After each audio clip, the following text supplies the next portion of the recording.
Hi, my name's Kelly Jean Janich. I'm 25. I'm a cartoonist, writer, printmaker, illustrator. There's a lot of things that I like to do. I just love creating art, and I'm very passionate about it. It's good, even though it's facing that way? Okay, cool. Do you know how you fell into that aesthetic? Like, did you grow up with it? Like, how did you? Well, I feel like I was always drawing since I'm a little kid, but it's just like little kid drawings. You know, that's the way it started, like drawing cats, drawing my family, drawing myself. And then I kind of got into like middle school.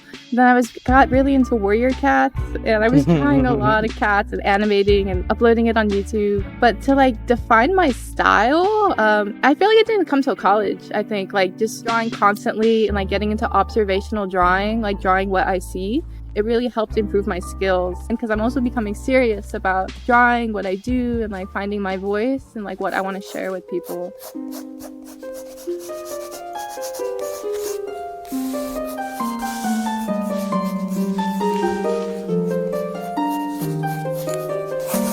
You should be proud of that. It's okay. Did it take a while for you to find your voice? What was that journey like?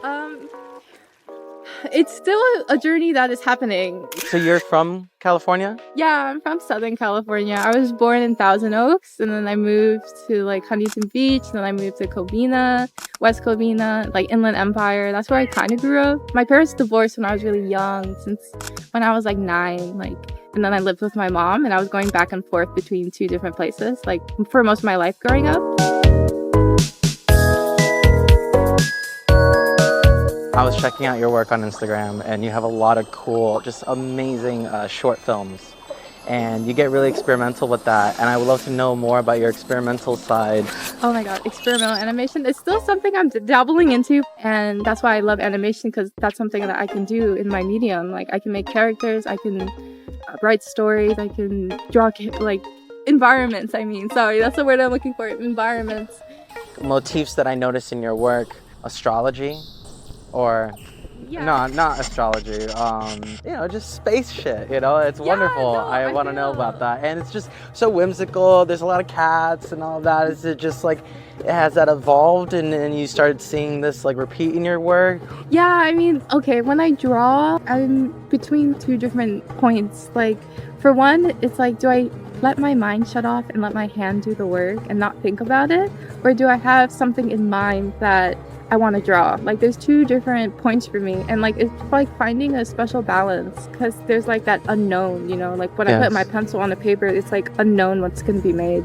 So when you say like my style, like girls, cats, like skeletons, creatures, it's just like I always seem to draw girls. So like when I just default, and then like I want to add something, so it's not just a person, so I always add like an animal or some kind of fantastical element, because I want it to be kind of like in a way how I kind of like view the world. There's probably things around us we can't feel, so I'm trying to capture like the spirits, in a sense, like everything that's like kind of fallen but it still follows us. I feel like certain things attach to us, so I think of those as like animals, like the skeleton animals that I love to draw.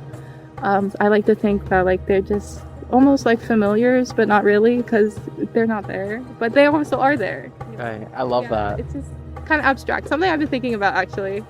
Oh, how's everything looking, by the way? Okay, good. I'm kind of fumbling, but it's okay. No, you're fine. You're doing great. If 12-year-old you... Sorry. Okay. Okay, so if 12-year-old you were to see you now, right, what would they think of you? Also, what would you just say to them?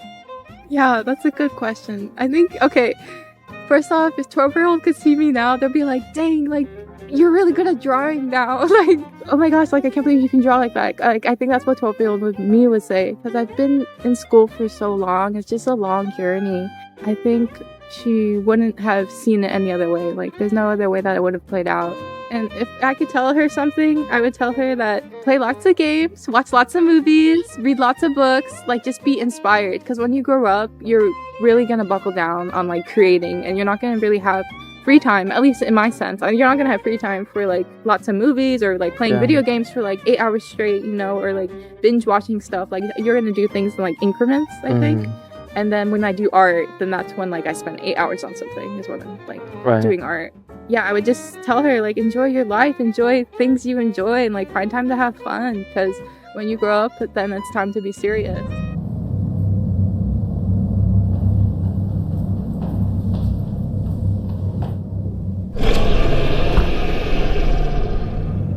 You play around with a lot of different mediums. So like working with different mediums as an artist, I just am fond of different mediums. There's just so many things that gets me really happy and gets me really motivated.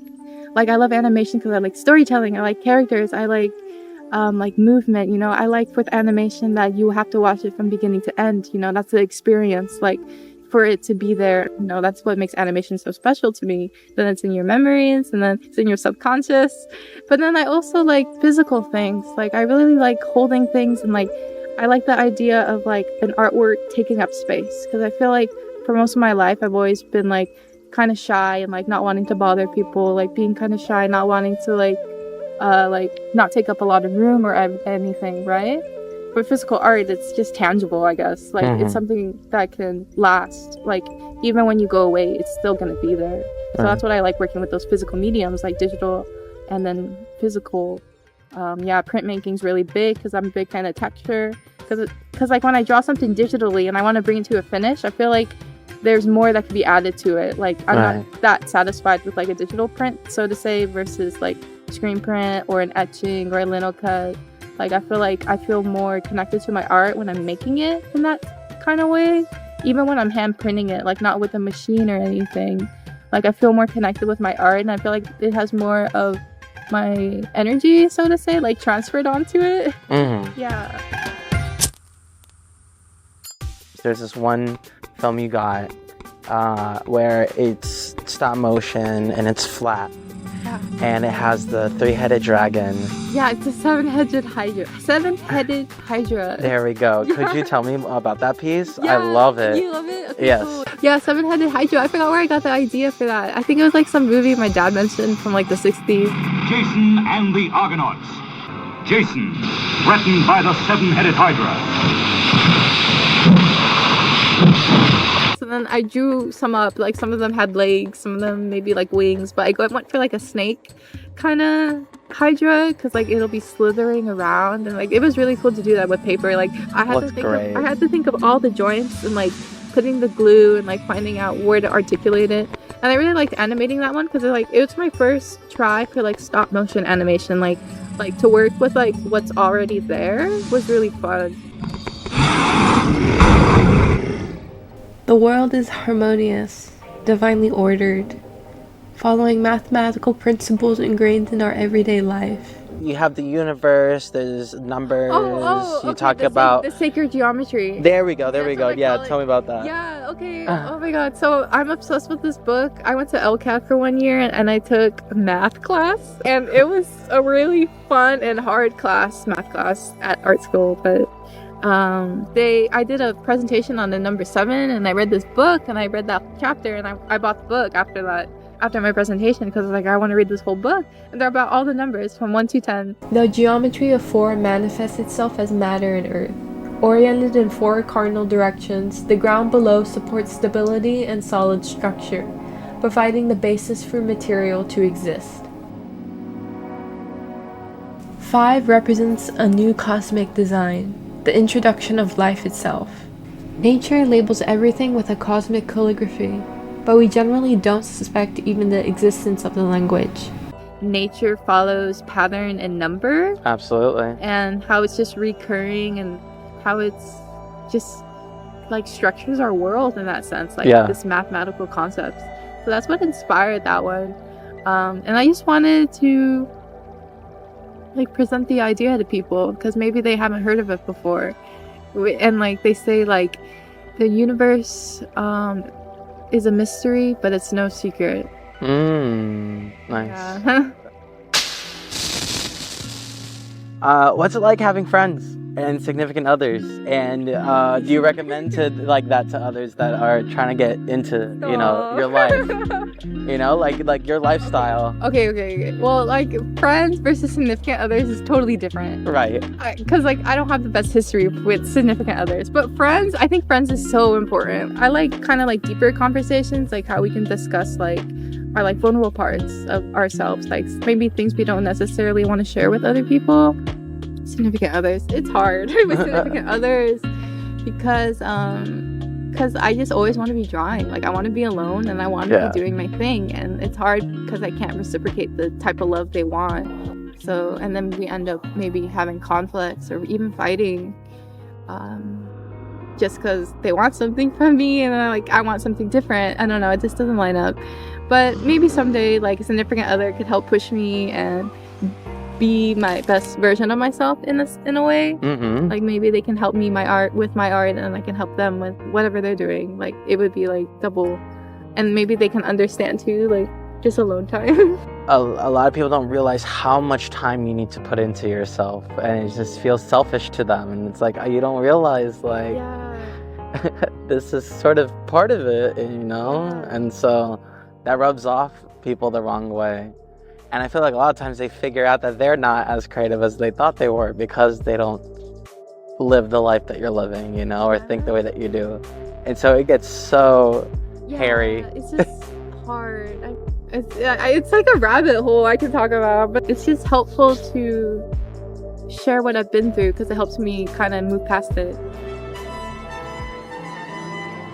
I mean, I really love like Henry Louis Detracq. I really love those poster aesthetics, like Art Nouveau, Muka's work. Oh, so good. And then Gustav Klimt. I think everyone knows Klimt. Oh, I love Bob Peak. He's kind of more modern, but Bob Peak, he did the poster for Apocalypse Now. My favorite piece by him is like the jazz players. You have to find the jazz players. Satoshi Kon.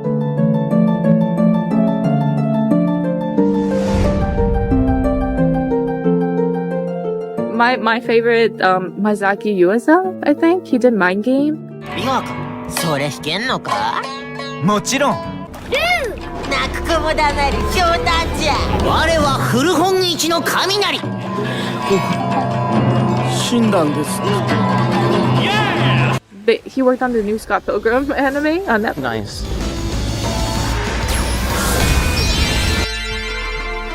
Yeah, Kurosawa. About Karwai.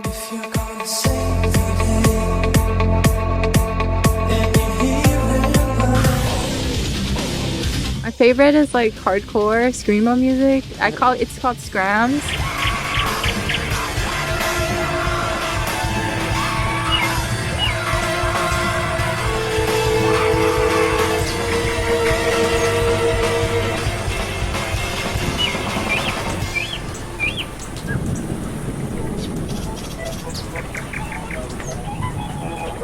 I can't listen to that all the time. I like MF Doom. I like Cortex. I listen like Bad Bad Not Good is up there. Like Spotify, something that pop up is psychedelic rock. Yeah. I don't know what that means really, but Joywave. So Joywave is always good. Nice.